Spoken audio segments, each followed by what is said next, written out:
గౌరవ సభ్యులు చెప్పినట్లు తెలంగాణ రాష్ట్రం ఏర్పడిన తర్వాత ఐటీ సెక్టార్లో ఈ రాష్ట్రాన్ని ఎక్కడికో తీసుకుపోయినమని చెప్తారు గతంలో మీరు. అంటే ఎక్కడికో తీసుకుపోయిన తెలంగాణ రాష్ట్రంలోని ఐటీ సెక్టార్ని మీరన్నట్టు సింగపూర్ కంపెనీతో మీరు పెట్టుకున్నారని మీరు ఒప్పుకుంటున్నారు కదా. మరి ఇక్కడ ఎంత స్ట్రెంగ్త్ ఉన్నప్పుడు ఐటీ సెక్టార్లో మన దగ్గర మనకు ఒక వ్యవస్థ ఉంది కదా, కనీసం ఆ వ్యవస్థతో టైఅప్ పెట్టుకోవాలనే ఆలోచన కూడా మీకు రానందుకు నాకు నిజంగా బాధ అనిపిస్తుంది అధ్యక్ష. రెండవది, ఇందాక సభ్యులు రాజశేఖర్ రెడ్డి గారు చెప్పినట్లు రెండు విషయాలు అధ్యక్ష. మొదటిది, ఏదైతే సుమారు 23,500 మంది విఆర్ఓ విఆర్ఏ వ్యవస్థ ఉంది అధ్యక్ష ఈ రాష్ట్ర విభజనకి అవటానికి ముందు.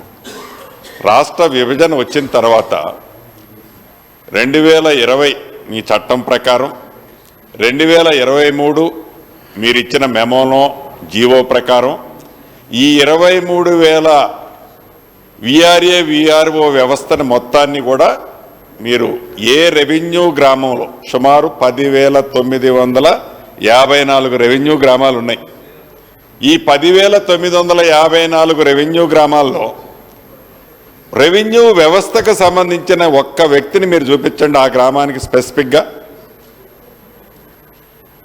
RI, MRO, RDO, sub collector or special collector or collector తప్ప ఈ రెవెన్యూకి సంబంధించిన వ్యవస్థలో ఉన్నది మొత్తాన్ని, అంటే ఈ వ్యవస్థనే కుప్పకూల్చి ఈ రెవెన్యూకి సంబంధించిన వ్యవస్థకు సంబంధించిన టీమునే లేకుండా గ్రామాల్లో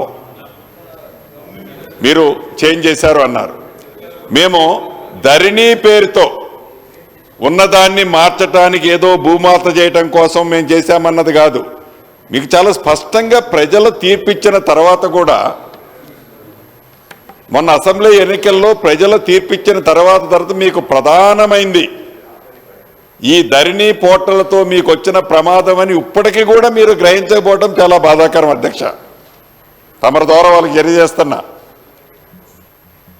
నేను ఆనాడు పార్లమెంటు సభ్యుడిగా ఆడ ఉన్నప్పుడు మీరందరూ గుండె మీద చేసుకొని చెప్పండి, కూర్చున్నమాట వాస్తవం.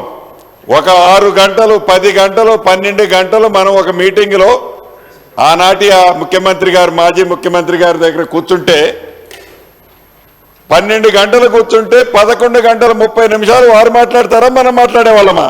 మీరు చెప్పండి. మీరు అంటే దాంట్లో నేను డెప్త్గా పోలేదని, దాన్ని ఏదో మీరు ఇట్లా గోకితే నేను గోక్కుండా ఉండను. ఏమి మాట్లాడినమో, ఏం చేసినమో, ఏం చేయలేదో మన అంతరాత్మకి అక్కడ ఉన్నాం మీకు తెలుసు, నాకు తెలుసు.